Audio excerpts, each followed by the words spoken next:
Masjid Tua Al-Hariyah yang terletak di pusat kota Tapak Tuan, Kabupaten Aceh Selatan ini sudah berusia 1 abad, sampai sekarang masih berdiri kokoh walau sudah dilakukan pemugaran.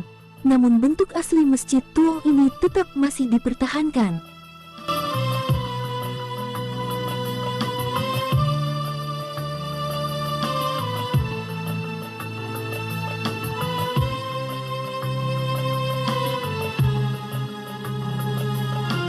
Berdasarkan catatan di salah satu tiang, Masjid Tua Al-Hariyah ini dibangun pada tahun 1276 Komariah atau tahun 1860 Masehi dengan ukuran bangunan 10 kali 10 meter persegi.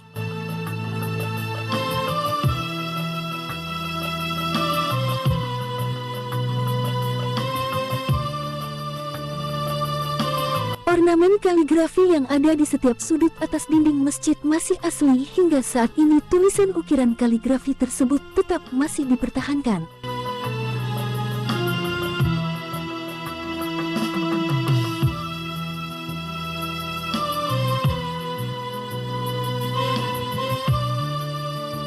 Imam Cik Masjid Tua Al-Hariyah Tapak Tuan, Anas Riza, menyebutkan berdasarkan catatan pada tiang masjid ini dibangun pada tahun 1276 Komariah atau 1860 Masehi. Sesuai dengan penelitian dari ahli arkeologi pada kaligrafi yang ada, Masjid Tua ini juga dibangun pada tahun 1860 Masehi, persis sama dengan di tiang masjid tersebut. Bahwa masjid ini dibangun lebih kurang, kalau tepatnya di tahunnya tahun siap 1276 Hijriah atau tahun Komariah.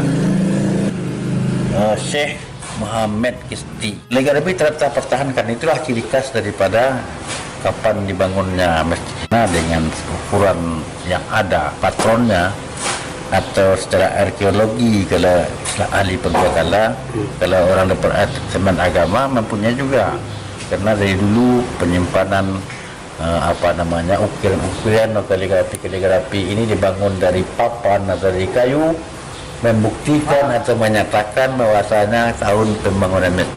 Jadi setelah diadakan penelitian sesuai dengan kaligrafi yang ada, makanya cocok, memang tidak ada atau menjelaskan pada setahun 2 tahun bahwasanya bangunan masjid ini memang dibangun lebih kurang tahun 1860 Masehi atau 1476 Hijriah.